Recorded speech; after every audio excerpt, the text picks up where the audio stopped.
I am joined right now by Talia or Talia, depending on who's saying hello to you. Hello. Depending where you are in the world. Well, it does. You see, if you're further south, it's that Talia. It's the bath Talia. and the bath and the grass and the grass. And Yeah. do you know what? It's fine. I get called all sorts. So, yeah, that's fine. Now, we're here to talk about a couple of things which are particularly of interest to me. One of which is you've got a new song out today, which is very exciting. I've had a listen. It's on the radio, ready to go. And the other thing is why you've written this song, which I want to come back to. So before we come back to why you've decided to write a song like this, just give us a little bit, for people who don't know you, what is it you do? Well, I'm a musician. I'm a singer-songwriter. I sing online and I just live in the world of music, really. Okay, and I've got a few notes here. So, X Factor, was that the beginning of a journey, or was that more of a culmination for you when you got to X Factor? X Factor was a one-off, last-minute decision that I done a video audition and they called me in. And I never thought that they would ever. So I just took it by chance. And I had no idea I would get as far as I did. But I did, yeah. It was exciting. I can bet it was. So X Factor, you got through to the finals. How do you find something like that? Because most people, they'll watch that, they'll see it from the TV or on the phone. What was it like as an experience for you getting up into X Factor and doing what you do? It's completely different to what you see. You see probably 5 minutes of filming, but it's weeks and weeks and days. And, we're up at 7, we're in bed at midnight, 1 o'clock in the morning. It's a lot behind the scenes. It's a lot of work. It's a lot of production. It's a lot of panto. It really opened my eyes to a lot of things. So a lot of hard work, but I'm guessing also possibly a bit of fun as well. I loved it. I was very lucky. I had such a good experience on there, and they really liked me. And I think just being that little bit older, I knew I took it for what it was, and I had a great time. Yeah. This is the thing about experiences, though. We can either go in and we're terrified and shaking. I've interviewed folk who I can see are shaking on the other side. And it's like, it's fine. I'm just a normal person. But it's not necessarily that easy. But you can go in scared, or you can just make the most of it and think, hey, I'm here. Let's give it a go and let's enjoy it. I had a great time, but the further I went on, the more scared I got. I mean, by the time I was at judges' houses, I was a wreck. The further you go on, the more you want it. So yeah, it got hard. It definitely got harder. And it wasn't because I was surrounded by famous people or anything. It's just because I wanted it so bad. Which is, I mean, nerves are good. Nerves help us to perform to a degree. And eventually the nerves can sort of tip us over the edge of, okay, I'm ready for this. And wow, did I get here? Yeah, it was all over before it began. It was a very head spin moment. I realized that I was in the eye of the storm and I couldn't see. And when you look back, you think, oh, why did I say that? Why did I sing that? Why did I wear that? And you're being completely led the whole time without realizing. So when you step away from that, you realize, well, I wish I had enjoyed it a lot more and appreciated it, but also I wish I had have made a few decisions on my own.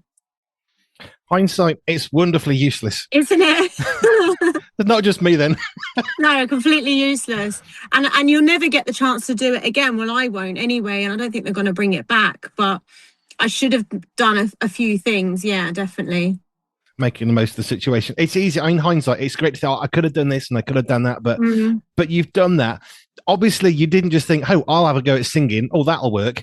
There's obviously a journey that got you to the point of thinking, I think I've actually got a good enough voice for this. What was your story to getting to the point of thinking, I'm going to submit a video?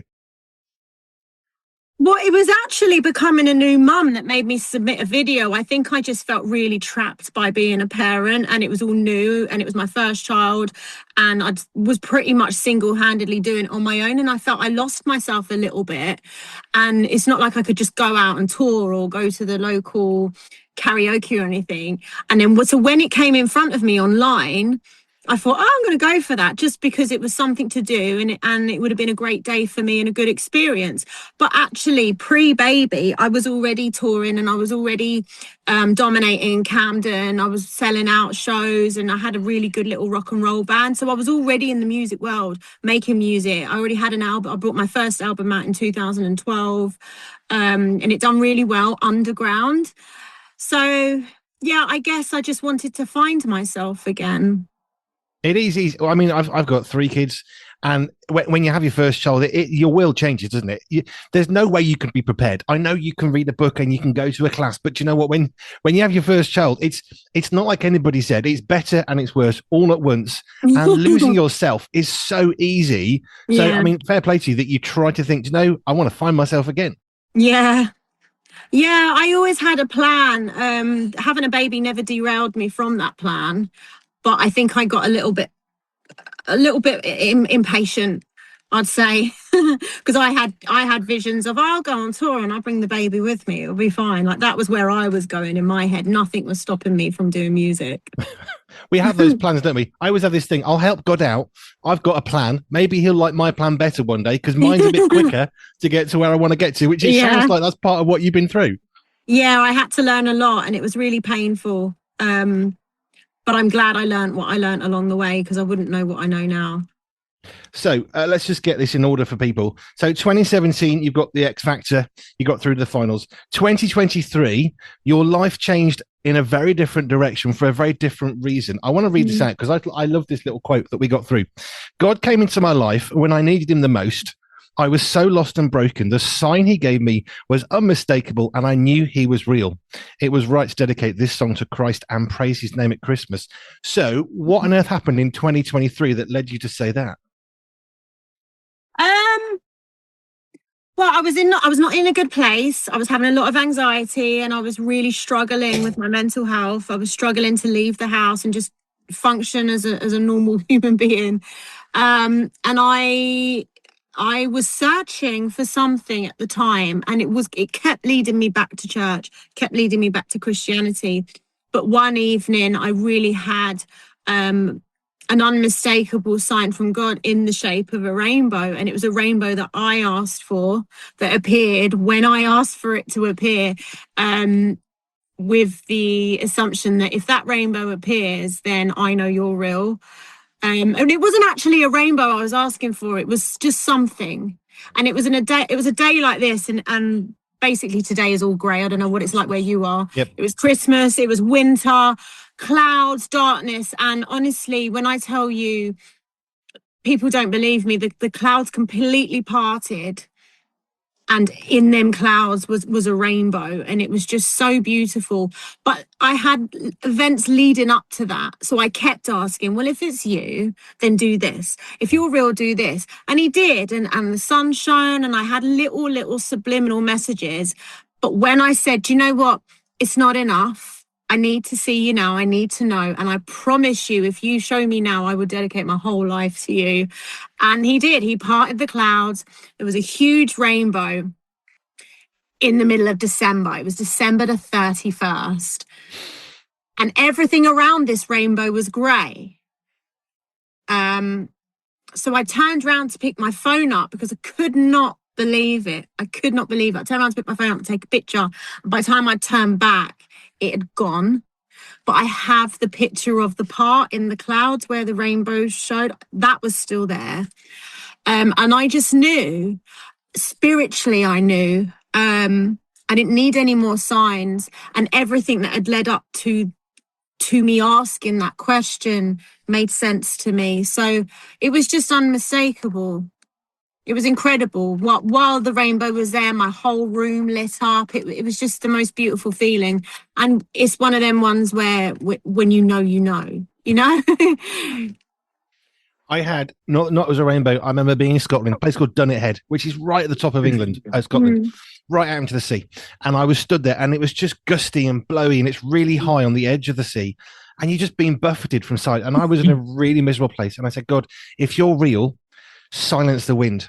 And this like buffeting stopped and it blew in one way and then it blew in another and then another, and then it went back to normal. And I just thought that's not something I'm ever going to explain No. away. It's unmistakable, like you said. Yeah. And it's life changing because it reminds you that whatever our life is going through, there's someone bigger.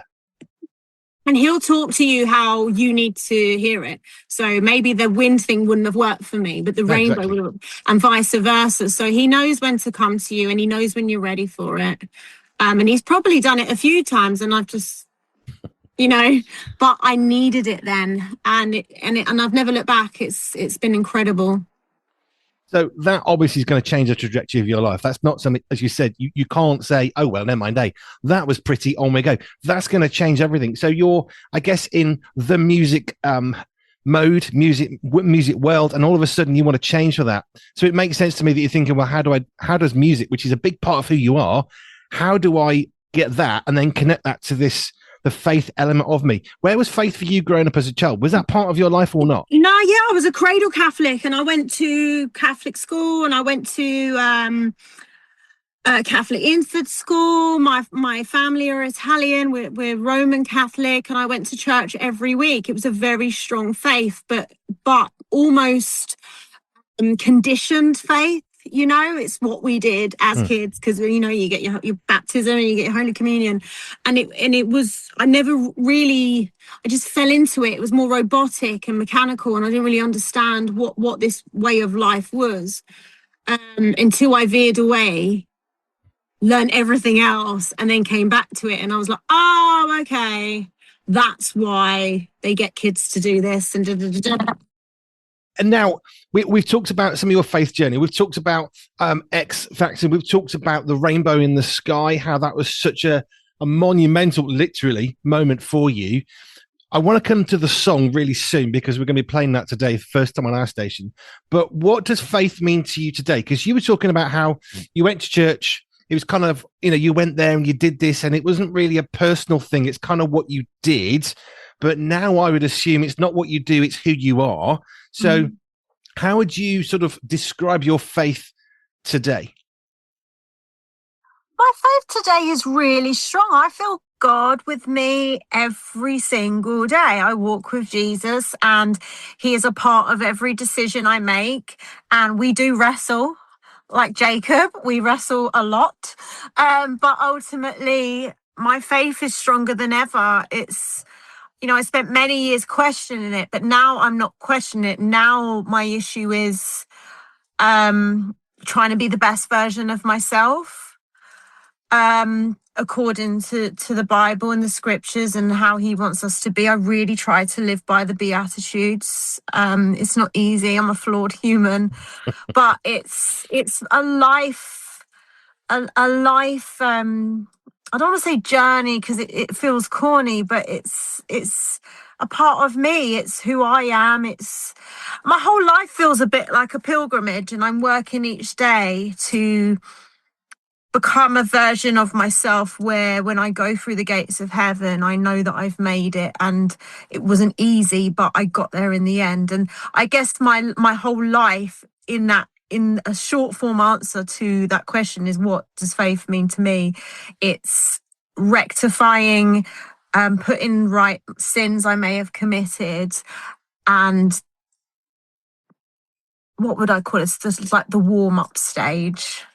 Oh, I like that. Yeah, trying to get into this is like boot camp. Life is boot camp. And then heaven is obviously like when you've made it. Yeah, but you see, I think journey is the right word. I don't think it's cliche. I don't think it's corny. I think life is a journey, and we go off on one place, and then things happen that sometimes force us to go off on a tangent or give us an opportunity to choose a different tangent. But life is what you make of it in so many ways, and that's what you're trying to do. And sometimes I do end up on these little side quests, and I do get taken aside, but I've always learned a lesson from everything, good or bad, that I've done. Even if I've done something that's not particularly good, I've come away a lot more knowledgeable. And which is good. And the foundation of that is my faith. What I just do align with my faith? And if the answer's no, then I've learned something, and I've learned why it isn't, Every day is a school day. I It absolutely is. believe that. Yeah, it really is. I learned a lot today. Well, yeah. Yes, we all do. Let's come to the song then, because I got to have a listen earlier. Oh, you The did? I did. The lovely people at Cova sent me a copy so I could have a listen. Oh, And I've nice. really enjoyed it because it's just in a great way. It's not the same as everything else. And I like that. I like that. I'm thinking, what category do you stick it on the station? I don't know. I like that because I like stuff that sticks out. Yeah, but I must ask you, did you listen to the 6 minute version or the 320? No, the long version because I like stuff in full. Oh, okay. So you'll probably notice that it has the same arrangement as Bohemian Rhapsody almost. It starts Very slow. Queen like. It's very Queen, isn't it? And I love that. I love that that it has that recognizable guitar in it, and instantly you know what you're going to get from this record. Yeah, no, I don't. Oh, okay, we get some radio edit stuff, and that's fine. It's the short form. I like the full version. It's like the editor's cut. I think it's the better version of what you can have, and I like that. So yeah, I enjoyed it a lot. I'm looking forward to playing it for folk in a little moment. But where did this song come from? Because you're talking about faith, 2023. That's obviously COVID has got to be a part of that journey, I would imagine. Mm. But you've written this song. Why did you want to not just write the song, but why did you want to finish this song as it is? Well, if you listen to the lyrics, it does talk about, in the moment, in the silence, I hear you calling. And that's like when the hustle and bustle stop, when the world stops spinning, when you are in that tornado of a chaotic moment, when you have silence and clarity. I believe it's those moments where you can really hear what God's trying to say to you. And in 2023, when I was at my lowest and at that turning point in my life, and I actually thought that it was the worst moment because it was so chaotic, it was so depressing and sad, that actually in a weird way it was the most clarifying, because that's when I really, really heard God's word. So with that said, I started to write the journey of that moment where he came to me, the moment where suddenly the wind stopped blowing and I could see clarity. And then I end with, you know what? I'm just going to praise your name.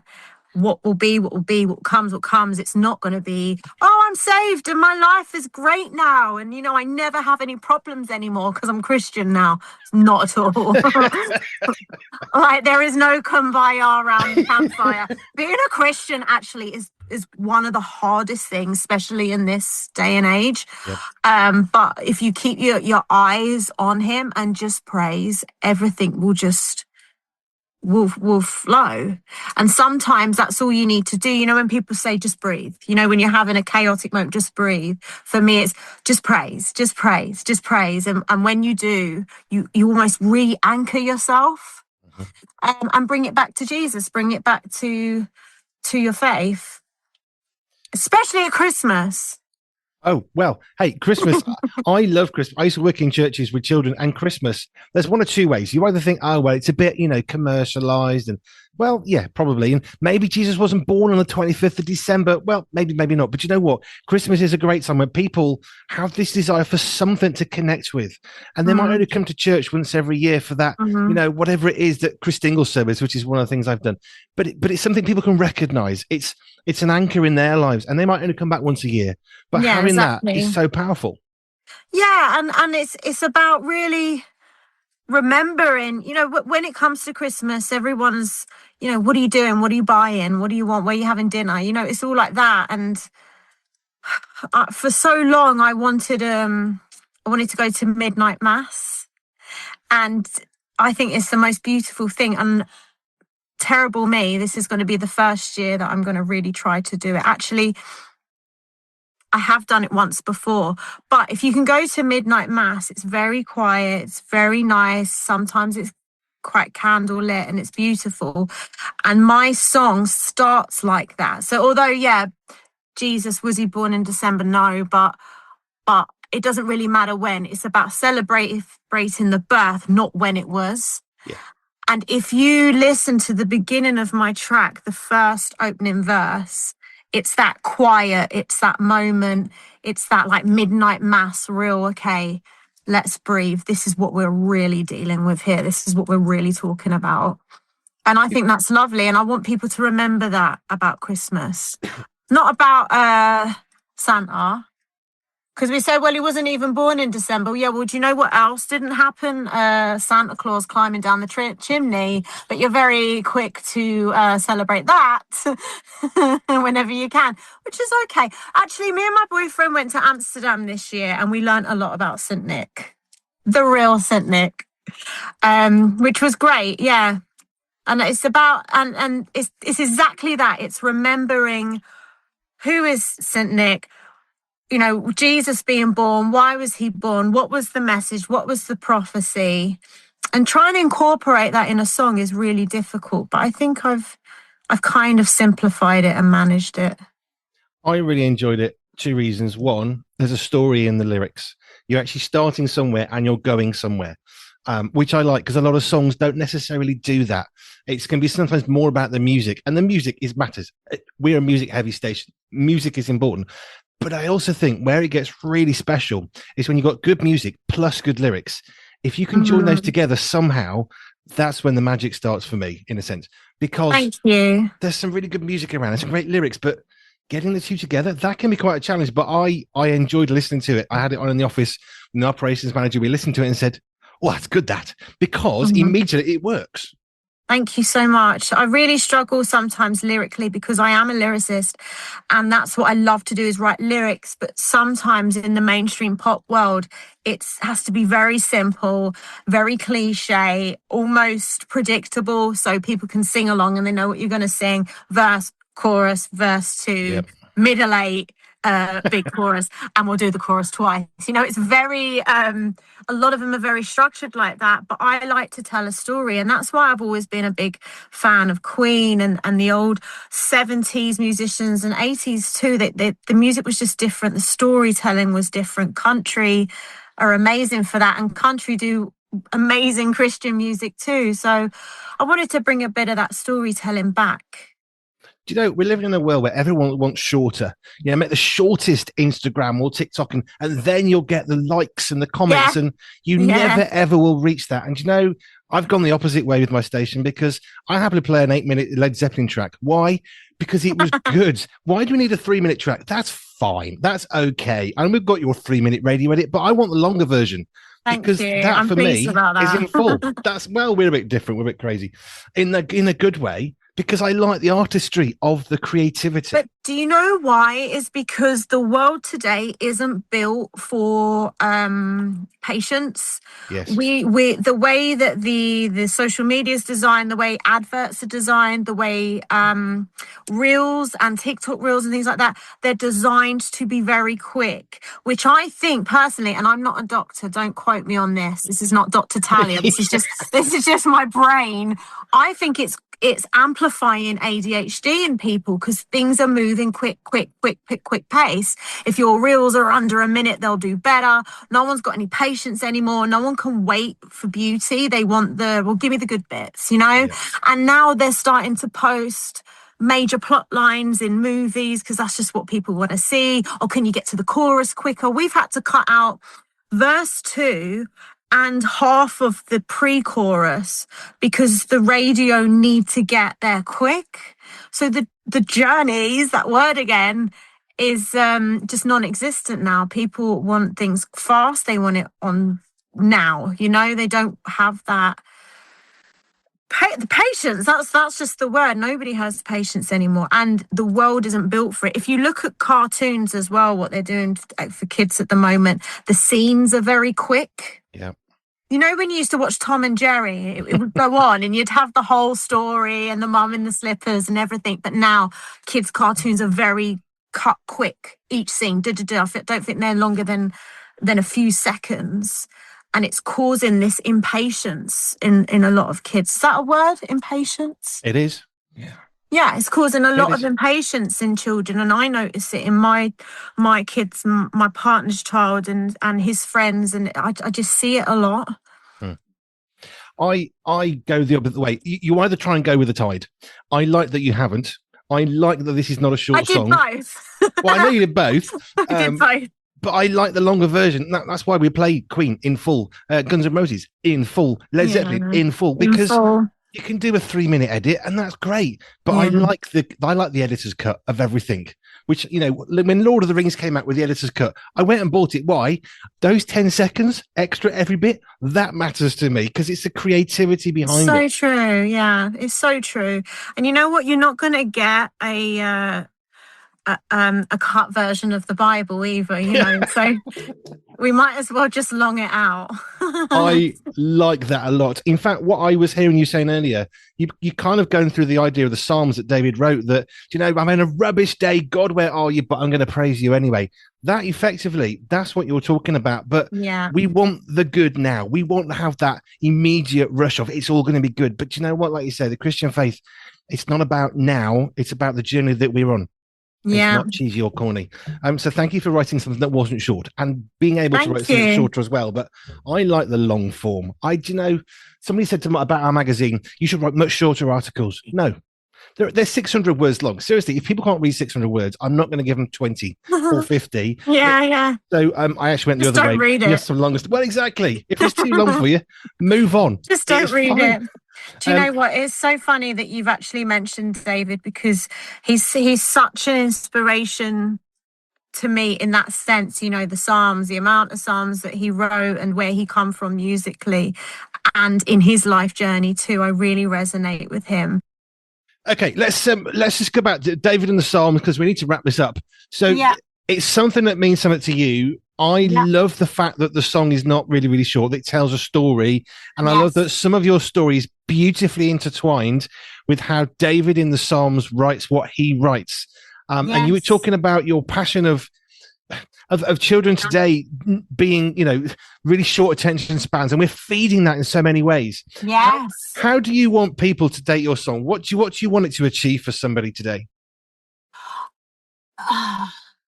There's two things I would really like out of this music. The first thing is I want people to have a moment to themselves and be able to sort of, you know, like how we used to with Pink Floyd, you used to sort of fall into the song and you would be on this journey. I want to bring that back to music. Like you say, you know, there shouldn't be a rush with music.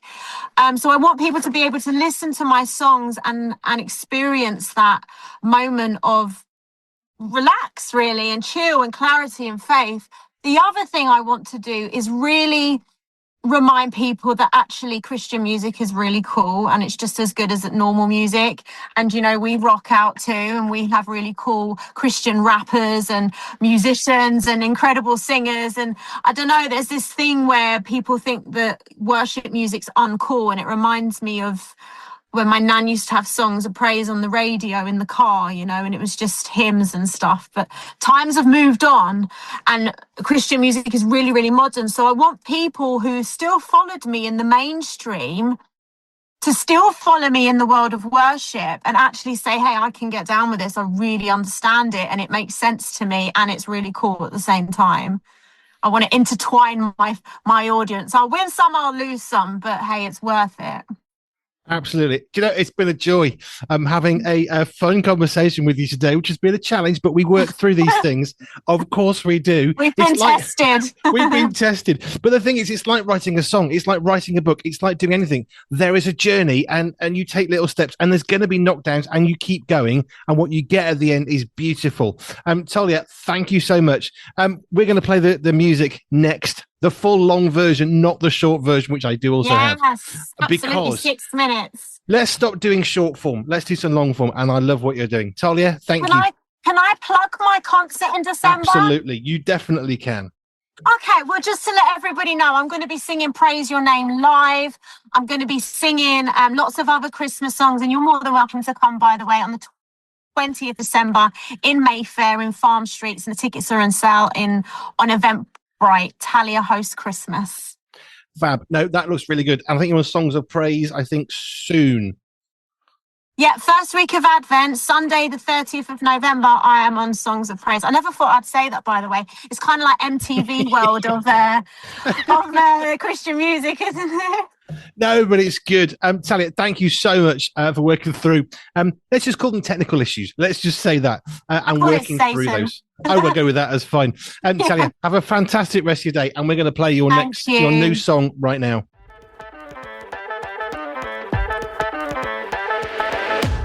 The November edition of Pure Media, the magazine, will be perfectly formed for you from Friday the 7th of November. We sit down and have a chat with Becca Legg from Restored and delve deeper into the life and work of John Childress from Free Recovery. Pure Media, the magazine, is the magazine to get yourself if you like a comfy coffee and a chat with a friend. Or tea, we won't judge. In our latest magazine, we introduce you to a new writer, Andy Robb, as well as your favourites, including Isla Rouse, Richard Scott, Karen Ferguson, and more. Sign up now so you never miss out on this amazing monthly magazine, handcrafted by real people for real people just like you. Pure Media, the magazine, is always on point and in print. Find out more at www.puremediathemagazine.com.